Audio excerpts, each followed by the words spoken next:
El tiempo es un elemento fundamental en nuestra vida. Quizá no se ha parado a pensar que nuestra vida es solamente una dimensión temporal. Vivimos aquel tiempo en el que permanecemos en este mundo. En este capítulo vamos a hablar del pasado, del presente y del futuro, es decir, de la dimensión psicológica del paso del tiempo.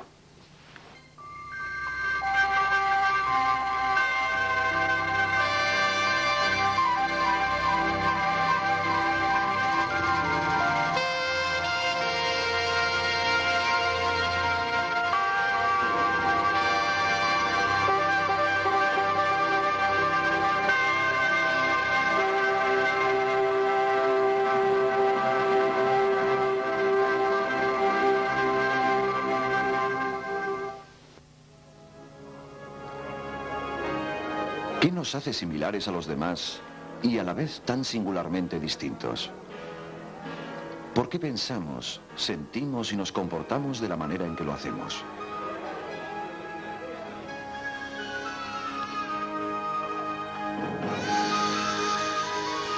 ¿Estamos determinados por nuestra herencia? ¿O nos formamos a partir de la experiencia?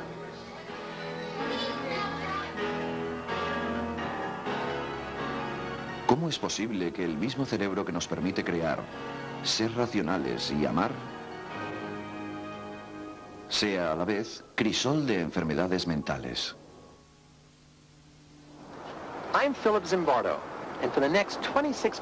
En esta serie exploraremos todas estas cuestiones y muchas más. Para mí ha sido un placer y un desafío investigar durante los últimos 30 años la criatura más compleja y desconcertante. Usted, yo, nosotros, el ser humano.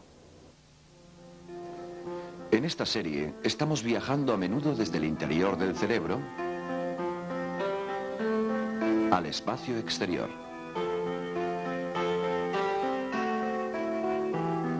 En estos capítulos vemos cómo trabajan los psicólogos, intentando observar y describir objetivamente el comportamiento de las personas y los animales. Con ello, intentan entender cuáles son las causas o los cambios de un determinado comportamiento. La psicología se define como el estudio científico del comportamiento del individuo y sus procesos mentales.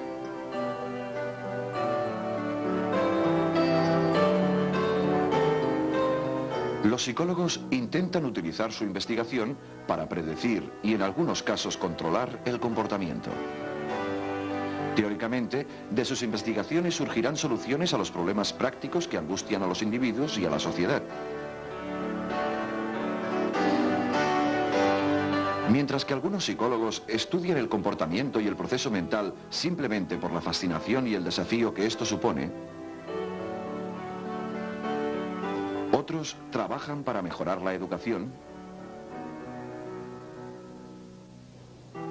reducir el estrés,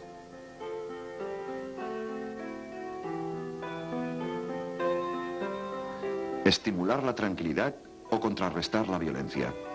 Pero quizás la aplicación mejor conocida de la psicología sea el tratamiento de los trastornos mentales y de comportamiento. What's your name? Young Carol, Can you tell me how old you are?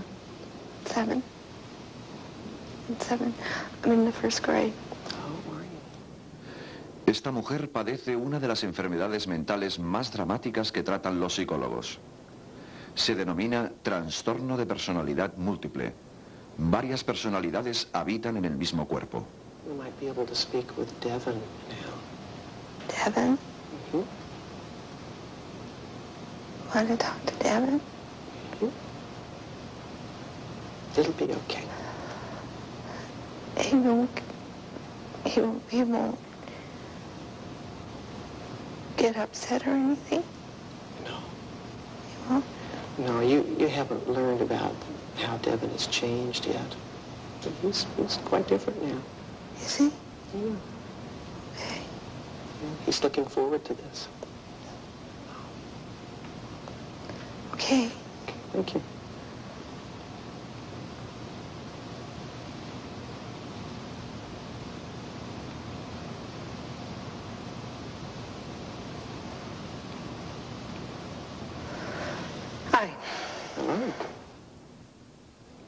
Cada una de estas personalidades tiene su propia biología, así como diferentes ritmos cardíacos, de respiración y distintas expresiones faciales.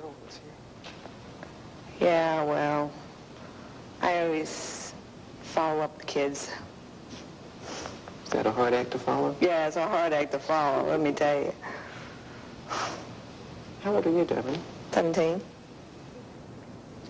Frecuentemente, la gente con problemas de personalidad múltiple ha sido objeto de malos tratos y sadismo cuando eran niños. Los psicólogos creen que estas personalidades sirven para enmascarar recuerdos traumáticos y para hacer frente a experiencias estresantes. Mientras que algunos psicólogos tratan los trastornos mentales, otros se dedican a la investigación científica. Analizan el comportamiento, observándolo bajo condiciones previamente organizadas, midiéndolo y examinándolo. Para muchos psicólogos, la razón del estudio del comportamiento radica en la aceptación del mismo como una exteriorización de la realidad interna, una ventana que nos permite observar el mecanismo interno de la mente humana. Los psicólogos que apoyan una base esencialmente biológica del comportamiento y aquellos que comparan el comportamiento de distintos seres, estudian la conducta de una amplia variedad de criaturas vivas, no solo seres humanos. Comportamientos aparentemente insignificantes pueden aportar datos importantes sobre el funcionamiento psicológico en general, dando claves sobre nuestra forma de procesar información. Hi, I'm Mr. Dressler. Who are you? Josephine Casciano. Hagamos un pequeño estudio psicológico observando cómo reaccionan algunas chicas de bachillerato al conocer a un atractivo profesor. Se filmaron sus reacciones para una serie de televisión, La Cámara Indiscreta. Veamos la diferencia entre el comportamiento público de las chicas cuando está presente el profesor y su comportamiento privado cuando éste sale de la clase. I'd like to know whether girls would like to be in my class.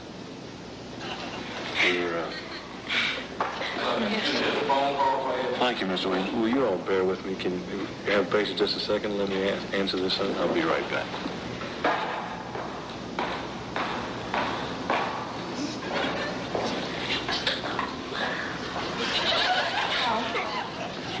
Looking at him.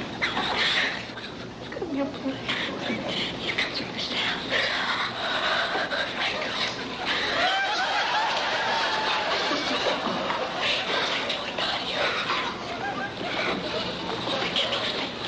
Tony, I never thought of them. And my eyes are...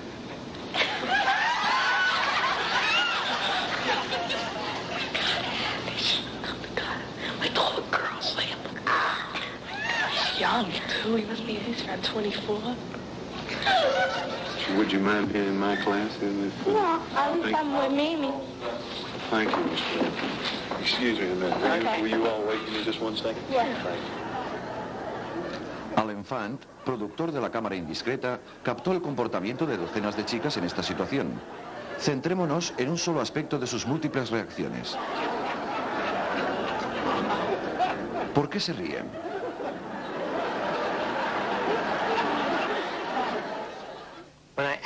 Cuando pregunté a muchos de mis alumnos acerca del comportamiento de las chicas, me dieron muchas respuestas. Que las chicas reían porque estaban nerviosas o emocionadas por su buena suerte. Que pretendían mostrarse tranquilas. Que estaban contentas e ilusionadas por el nuevo acontecimiento. Que se sentían cohibidas, o bien estimuladas sexualmente. Y por último, la explicación más común, que mostraban la típica reacción de chica adolescente.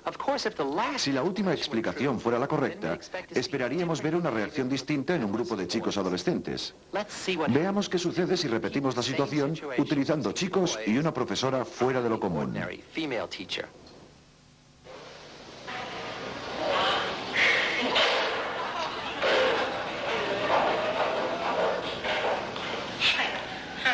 What's your name?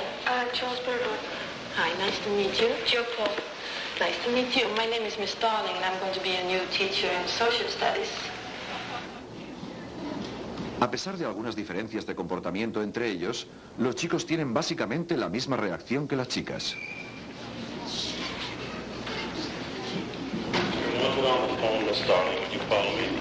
Oh, would you wait here for me a couple of minutes? I'll be right back.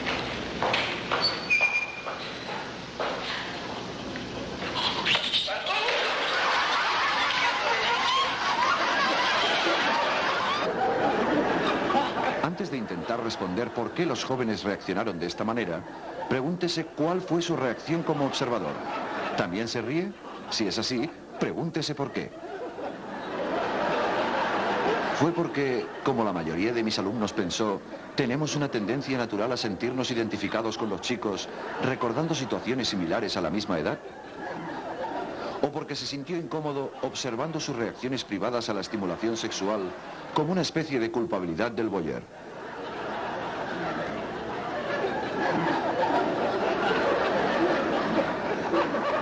O se rió porque experimentó una violación de las expectativas sobre lo que se supone que los profesores deberían ser y cómo deberían actuar, recordando el aspecto de sus profesores y cómo se comportaban.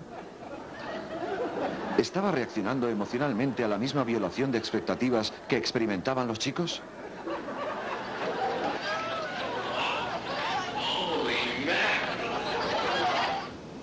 And now, the generic news.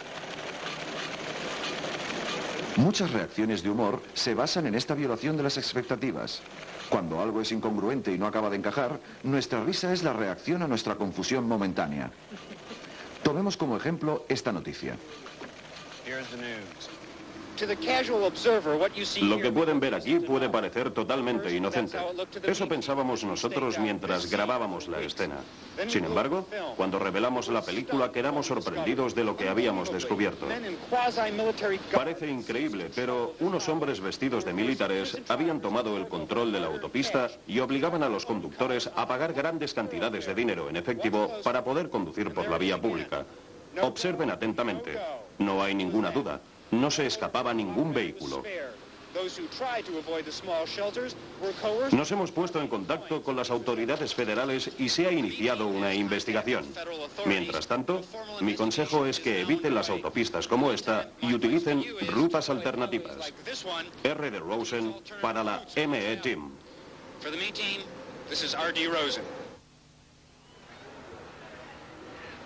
Sea cual sea la conducta estudiada por los psicólogos, llorar, reír, hacer la guerra, el amor o lo que sea, intentan darle un sentido relacionando el comportamiento observado de ciertos aspectos del individuo afectado con la situación en la que se produce el comportamiento. Por ejemplo, la constitución genética, características de la personalidad, actitudes y estados mentales son algunos de los factores personales implicados en nuestro comportamiento. Se denominan factores disposicionales y son algo interno, características y potenciales de nuestro interior. A diferencia de los anteriores, los agentes externos que provienen del medio en el cual el comportamiento tiene lugar se conocen como factores situacionales. Ejemplos de estos factores son los estímulos sensoriales, las recompensas o las acciones de los demás. Veamos un ejemplo gráfico de la influencia de los factores de situación. ¿Cuál de ellos es el vaquero más alto? ¿Cuál es el más bajo? Parece obvio, ¿no? Veamos qué ocurre si los aislamos de su contexto y los comparamos. ¿Se puede ver como el contexto de la situación? En este caso, lo que está en un segundo plano de la imagen confunde nuestra percepción y nuestro criterio. Observe este letrero y léalo en voz alta. París en primavera, ¿de acuerdo? Sin embargo, lo que dice realmente es esto. Otra violación de las expectativas. Un caso en el que sus experiencias pasadas crean una disposición de lectura para responder de una manera determinada. En la Universidad de Illinois, el psicólogo Emmanuel Donchin descubrió que incluso antes de ser conscientes de la violación de nuestras expectativas, nuestro cerebro ya ha registrado este acontecimiento como peculiar. Para estudiar este fenómeno, Donchin ha realizado grabaciones de la actividad eléctrica del cerebro, conocidas como electroencefalogramas o EEG. El proceso básico que utilizamos es muy simple. Colocamos los electrodos del EEG en la cabeza de una persona y grabamos la actividad de su cerebro de la misma forma que se realiza en un hospital. Entonces provocamos una serie de acontecimientos que se van repitiendo una y otra vez. Nuestros ordenadores se fijan en la actividad cerebral y filtran las respuestas específicas de los casos que nos interesan. Y resulta que la respuesta a ese suceso potencial evocado se manifiesta a través de una serie de ondas. Donchin está particularmente interesado en la onda P300, la respuesta característica del cerebro a un acontecimiento inesperado pero importante. Podemos observar una onda que empieza 250 milésimas de segundo después de producirse un estímulo sorprendente e importante. Alcanza un máximo alrededor de las 300 milésimas de segundo, por lo menos 300 milésimas de segundo después del estímulo sorpresa. Y entonces se produce un retorno a la línea base y la actividad del cerebro se estabiliza. En este experimento, Donchin obtiene la onda P300 provocando un estímulo sorpresa a partir de una lista de nombres. La mayoría son nombres masculinos. Ocasionalmente se intercala de forma inesperada algún nombre de mujer. El sujeto presiona botones diferentes para los nombres de hombre y de mujer. En el laboratorio, los monitores revelan que el cerebro responde a los nombres inesperados con una onda P300. Si un estímulo provoca en el sujeto una respuesta emocional o alguna actividad cognitiva, entonces nos interesa descubrir hasta qué punto dicha respuesta o actividad cambia el modo de actuar del cerebro. Y fijándonos en las variaciones registrables de actividad del cerebro en relación a los procesos psicológicos, intentamos comprender mejor la relación entre el cerebro y la mente.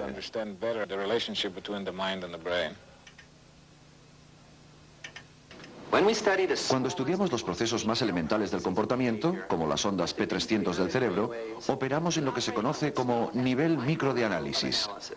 Normalmente, el nivel micro lo emplean los psicólogos que estudian asuntos como el papel del cerebro en la memoria, por ejemplo, o el de las hormonas y el comportamiento sexual. Pero la mayoría de psicólogos operan en el nivel siguiente, el nivel molecular de análisis, que comprende el estudio de unidades mayores de comportamiento observable, tales como la velocidad de reacción a un estímulo simple. O como ejemplo más complejo, tomemos un tipo de comportamiento que usamos diariamente: el lenguaje del cuerpo. El lenguaje de nuestro cuerpo puede reflejar mucho sobre lo que estamos pensando y sintiendo a nivel molecular, tal como lo hacen en el nivel micro las ondas P300 del cerebro. El psicólogo Robert Rosenthal, de la Universidad de Harvard, ha sido pionero en el estudio sobre cómo la gente emite y recibe estos mensajes no verbales. La comunicación no verbal puede definirse como aquella comunicación entre personas omitiendo las palabras. Es decir, la expresión facial, el movimiento del cuerpo o el tono de la voz. Estos serían los llamados canales primarios. A menudo, los canales de comunicación no verbal son, como cabía esperar, redundantes. Si el tono de voz es cálido y agradable, la expresión facial y los movimientos del cuerpo también lo son. Otras veces, de hecho, muy a menudo, los distintos canales de comunicación no verbal se contradicen unos a otros.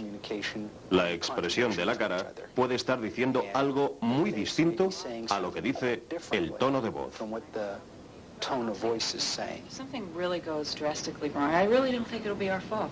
We know, for example, that Sabemos, por ejemplo, que cuando las personas mienten entre ellas, si queremos coger al mentiroso, es mejor fijarse en el tono de voz del posible mentiroso que en su cara. La cara es demasiado fácil de controlar para un mentiroso. La cara está bajo nuestro propio control en un grado más elevado que el control de nuestro cuerpo. Y a su vez, nuestro cuerpo es más fácilmente controlable que nuestro tono de voz. Rosenthal también ha investigado cómo aspectos sutiles de la comunicación no verbal influyen en el tratamiento médico de alcohólicos. Grabamos en una cinta lo que nos decían diferentes doctores acerca de su experiencia con alcohólicos. Teníamos además su porcentaje de éxito en el tratamiento de sus pacientes. Procesamos las cintas de los 9 doctores, filtrando su voz a través de un mecanismo especial que eliminaba el contenido, dejando solo el tono de la voz. Con este experimento pudimos concluir cuál era el grado de convencimiento de los doctores con sus pacientes alcohólicos. Encontramos que si el tono de la voz mostraba un grado elevado de hostilidad, los doctores no convencían a sus pacientes para iniciar su tratamiento. Mientras si mostraban menos hostilidad, mejoraban en su intento de convencer a los pacientes. La investigación que acabamos de ver opera en el nivel molecular de análisis. Existe otro nivel de análisis, el nivel molar. Aquí encontramos investigadores que estudian amplias unidades de comportamiento del individuo completo en situaciones complejas. En esta clase de análisis, el nivel cultural de los individuos y sus experiencias sociales también deben ser tenidas en cuenta como factores determinantes. Los psicólogos que trabajan en el nivel molar pueden estudiar el comportamiento violento, la atracción sexual, el trabajo, la productividad, el paciente, interacciones terapéuticas.